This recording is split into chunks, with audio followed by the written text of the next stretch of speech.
सच्ची भक्ति। एक छोटा सा गांव था जो बहुत ही शांत और साधारण सा था। उसी गांव में एक ब्राह्मण रामस्वरूप अपनी पत्नी के साथ रहते थे। रामस्वरूप जी भगवान श्री राम के परम भक्त थे। दिन भर उनके मुंह से सियाराम ही निकलता था। रामस्वरूप बहुत ही सरल और सीधे स्वभाव के व्यक्ति थे, पर उनके घर की माली हालत ठीक नहीं थी। घर का गुजारा किसी तरह चल रहा था, परंतु रामस्वरूप जी के चेहरे पर जरा भी शिकन नहीं थी। उनकी भगवान के प्रति आस्था में कभी कोई कमी नहीं आती थी। इसलिए सब लोग उनको पंडित राम भक्त कहकर ही पुकारते थे। गांव में एक बहुत ही पुराना, खंडहर सा और बहुत ही छोटा सा राम मंदिर था। पंडित रामस्वरूप उसी मंदिर के पुजारी थे। मंदिर के बगल में ही एक छोटा सा ईंटों का बना कमरा था, वही वो रहते थे। दूसरी ओर उनकी पत्नी उनके बिल्कुल उलट बहुत ही गुस्से वाली थी। नाम था लीलावती। बात बात पर गुस्सा करना उनका स्वभाव था। भगवान की पूजा पाठ से लीलावती का दूर दूर तक का रिश्ता नहीं था। यहाँ तक कि वो कभी मंदिर में झांकती तक नहीं थी। पंडित रामस्वरूप रोज सुबह सुबह सूर्योदय से पहले ही उठ जाते और स्नान करके घंटों पूरी भक्ति भाव और श्रद्धा से भगवान की पूजा करते और फिर पत्नी से भगवान के भोग की थाली लगाने को कहते। यह उनकी रोज की दिनचर्या थी। लीलावती रोज केवल भगवान के लिए भोग बनाकर दे देती थी। इसके अलावा वो कभी मंदिर में कदम भी नहीं रखती। उसे ये भी नहीं पता था कि पंडित रामस्वरूप रोज किस प्रकार भगवान की पूजा करते हैं। उसे इन सब बातों में कोई दिलचस्पी नहीं थी। वो तो दिन भर घर के कामों में ही व्यस्त रहती थी। आज भी रोज की तरह रामस्वरूप ने घंटों तक पूजा की और फिर अपनी पत्नी को आवाज लगाई, लीलावती ओ लीलावती, अरे भगवान के भोग की थाली तो लगा दो। कितनी देर हो रही है, भगवान कब से भूखे बैठे।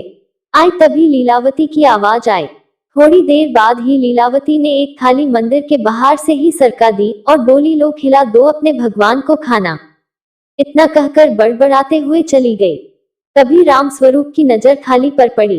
थाली में सिर्फ गुड़ और रोटी ही रखी थी। यह देख उन्हें समझते देर न लगी कि आज खाने के लिए कुछ नहीं बचा है। पंडित जी ने भगवान से हाथ जोड़कर माफी मांगी और जो रूखा सूखा भोजन था उसी का भोग लगा दिया। रामस्वरूप पूजा करने के बाद जब बाहर आए तो लीलावती आंगन का झाड़ू लगा रही थी, साथ ही कुछ बड़बड़ा रही थी। अरे लीलावती, सुबह सुबह क्यों बड़बड़ा रही हो? कभी कभी भगवान का भी नाम ले लिया करो, थोड़ा पुण्य मिलेगा। रामस्वरूप पंडित ने हंसते हुए लीलावती से कहा। लीलावती लगभग चिल्लाते हुए बोली, तुम ही ले लो पुण्य, हमें नहीं चाहिए। रोज घंटों पूजा पाठ करते हो तो कौन सा भगवान ने तुम्हें तर दिया? घर में खाने को दाना नहीं है, जो था वो भी तुम्हारे भगवान को खिला दिया। अब खाली हवा खाकर अपना पेट भर लो। इतना सुनते ही रामस्वरूप बोले, लीलावती तुम चिंता मत करो, भगवान पर भरोसा रखो, तुम देखना वो हमें भूखा नहीं रहने देगा। पंडित जी और उनकी पत्नी के बीच इस तरह की नोक-झोंक रोज होती। इसी तरह उनके दिन कट रहे थे। एक बार पंडित रामस्वरूप को किसी जरूरी काम से 3-4 दिन के लिए दूसरे गांव जाना था। पंडित जी बहुत ही परेशान और चिंतित थे कि आखिर उनकी अनुपस्थिति में उनके भगवान का ख्याल कौन रखेगा, परंतु जाना भी जरूरी था। दूसरे दिन पंडित रामस्वरूप ने पत्नी से कहा, देखो लीलावती, मुझे जरूरी काम से दूसरे गांव 3-4 दिन के लिए जाना पड़ रहा है। इस बीच तुम्हें ही मेरे भगवान का ख्याल रखना होगा। उन्होंने पत्नी को यह भी बताया कि उन्हें रोज कैसे भगवान का ख्याल रखना है। तुम रोज सुबह सबसे पहले भगवान को उठाना, उन्हें स्नान कराकर भोग लगाना और रात्रि होने पर उन्हें सुला देना। लीलावती बीच में ही टोकते हुए बोली, हाँ हाँ मुझे सब पता है, अब जाओ देर हो जाएगी। दूसरे दिन लीलावती सुबह सुबह उठकर काम करने लगी कि तभी उसे याद आया कि उसे तो भगवान को भी उठाना है। वो मंदिर के अंदर गई और बोली, उठो राम जी, भोर हो गई है, जल्दी उठ जाओ, कहकर वो वापस अपने काम में लग गई। कुछ देर बाद वो फिर मंदिर में गई। उसने देखा भगवान तो अभी भी वही की वही खड़े हैं। वो फिर बोली, अरे राम जी, सुनाई नहीं देता है क्या? उठो, भोर हो गई है, मुझे और भी बहुत सारा काम करना है। लेकिन फिर भी उसने भगवान में कोई हलचल नहीं देखी। अब तक लीलावती गुस्से में लाल हो चुकी थी। उसने भगवान से कहा, मैं आखिरी बार पूछ रही हूँ, तुम उठते हो या नहीं? लेकिन भगवान अब भी मौन खड़े रहे। अब तो लीलावती का गुस्सा 7वें आसमान पर चढ़ गया था। वो गुस्से में बाहर गई और झाड़ू उठा लाई। भगवान को झाड़ू दिखाते हुए बोली, उठ रहे हो कि नहीं? नहीं तो इसी झाड़ू से तुम्हारी। इतना सुनते ही भगवान राम, सीता माता और लक्ष्मण जी तीनों हाथ जोड़े लीलावती के सामने प्रकट हो गए। उन तीनों को देखकर लीलावती बोली, आ गई न अकल ठिकाने पर, इसलिए कहते हैं लातों के भूत बातों से नहीं मानते। तभी श्री राम हाथ जोड़कर बोले, माता हमारे लिए क्या आज्ञा है? जाओ कुएं पे जाओ और स्नान कर लो, तब तक मैं भोजन तैयार कर लेती हूँ। और सुनो, अपने वस्त्र भी धो लेना, मेरे पास बहुत काम है। जो आज्ञा माता, कहते हुए श्री राम, माता सीता और लक्ष्मण जी तीनों कुएं की ओर चल दिए। कुछ समय बाद वे वापस आए, तब तक लीलावती खाना बना चुकी थी और उन तीनों का इंतजार कर रही थी।